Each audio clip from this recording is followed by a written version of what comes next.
What most people don't realize, he failed more than 65% of his final shots he made in a game.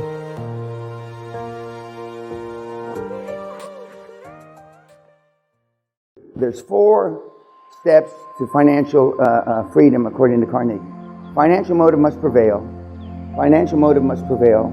Financial motive must prevail. And fourth and last, financial motive must prevail. That's it. There isn't anything else.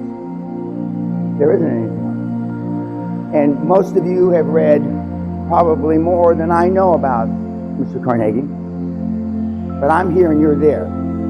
As soon as I figured out what his model was, and he didn't call it a model, and there were no case studies. I just went back and looked at some of the J.P. Morgan shit and the other shit that he did. There seemed to be any equity in these things. And I looked at 1 or 2 more. No, okay. I didn't look at 100. I didn't look at 50. I looked at 6, 7. No equity. First 2 or 3 deals I saw, well, maybe that's an error. Maybe it's a mistake. And after I saw 6 or 7, that's enough for me. Okay, I guess we don't need equity. Okay, what else did he do? And he was always highly leveraged. Bank debt. He borrowed money a couple of times from insurance companies when he was doing the railroad stuff. And he at that time he was doing 70-30. Sometimes he did 50-50. And then he would enlist seller finance.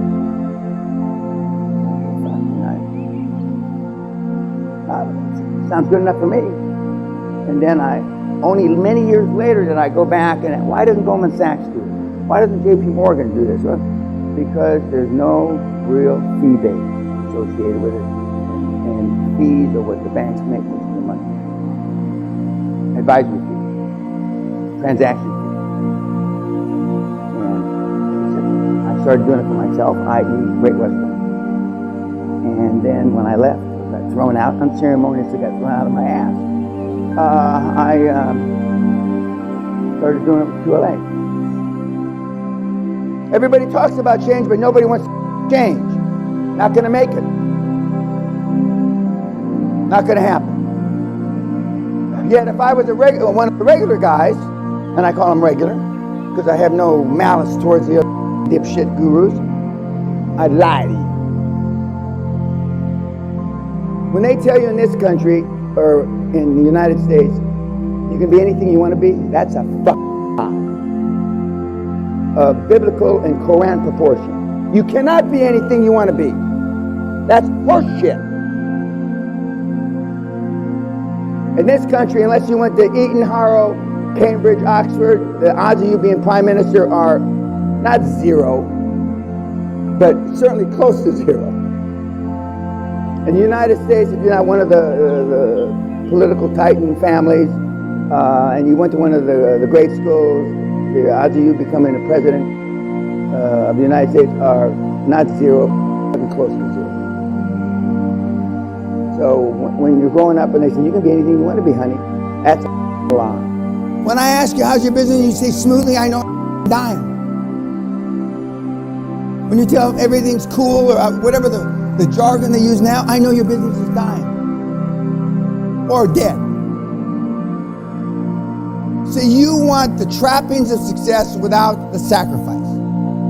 And why?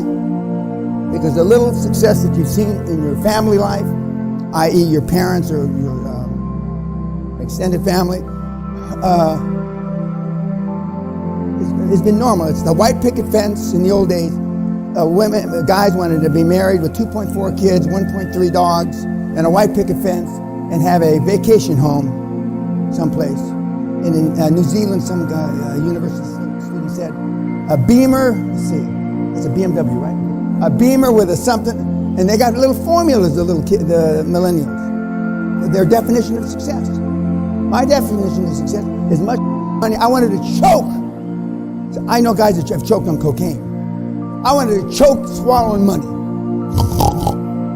I wanted to die with $1,000 bills running out my ass and out my nostrils, but not because I used it as a nostril. By the way, everybody deserves to be born. And we're going to show the other ones that should have rolled down the inside of their mama's leg that they shouldn't have been born, because we're going to take all their money legally, morally, and ethically. At the end of every crisis, since Cain and Abel, let's go back before that. Since Adam and Eve, there are people that benefit from the apocalypse and the majority don't, correct? This is our time.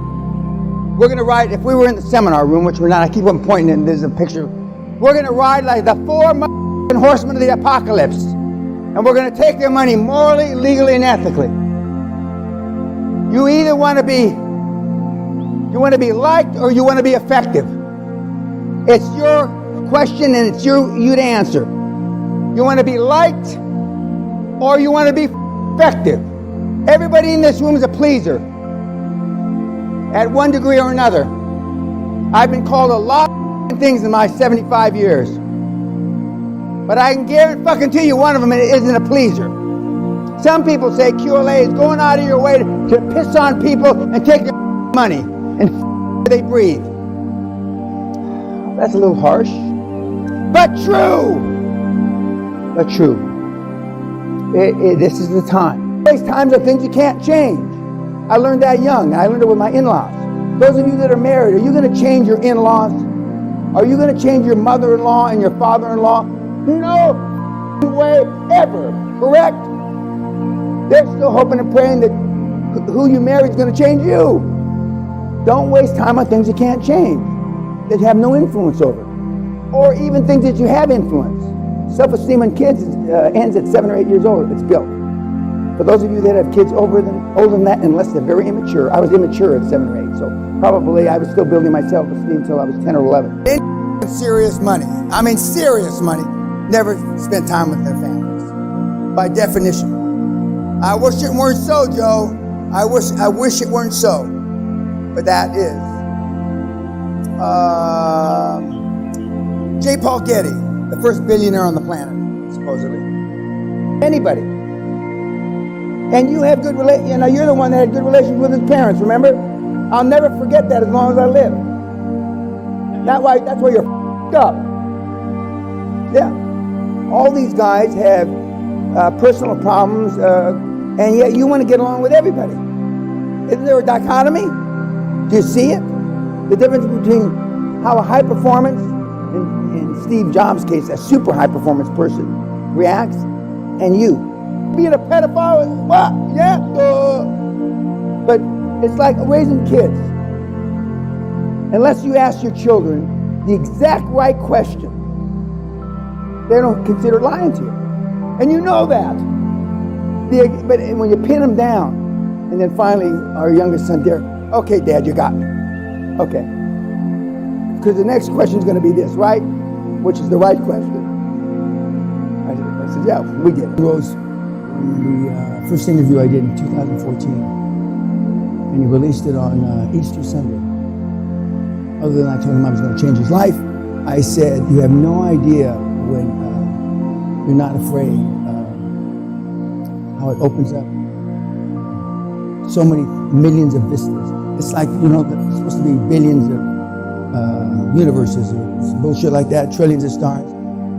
I mean, when you truly aren't afraid, the options are there. Guys, I mean, it's a good thing I have a strong heart. But I mean, some of the things that I hear him say and write would stop a strong man. It would stop Hercules' heart, and that's why it's so easy. Yet and I'm not telling this to put shit on. Some of you are going to falter in the beginning. I mean, in fact, most of you will. The best one of you in this room is going to falter. The best one that's ever sat. Change one thing in your life in this room, and I can say this to every seminar, but not caring what other people think of you, you'll all get rich. At what level, depending on how long you stay focused, depending on whether it's a good idea or a bad idea. But if that one thing, not caring what other people think, and more importantly than that, what people say. See, what you don't know, you think you know what they think. But when they're saying, especially in a corporate environment, that's why the old saying that the water cooler gossip, or coffee gossip, when you go to get a cup of trading used to be very popular. when you buy and sell wet barrels for delivery. And that's why one of the reasons I knew that oil was going to go to $5 a barrel, and one of the reasons I knew that it would probably go to zero.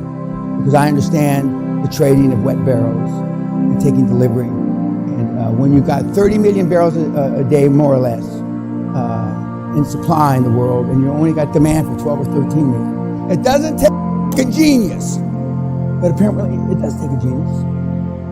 Because I was the only one that predicted negative oil. And so we're going to a trading room. This was a $2 billion company, 50 years of being in business, 50 years of dealing at some of the various highest levels around the world. From presidents of the United States, to prime ministers, gifted people, almost all of them, save one or two, at some level,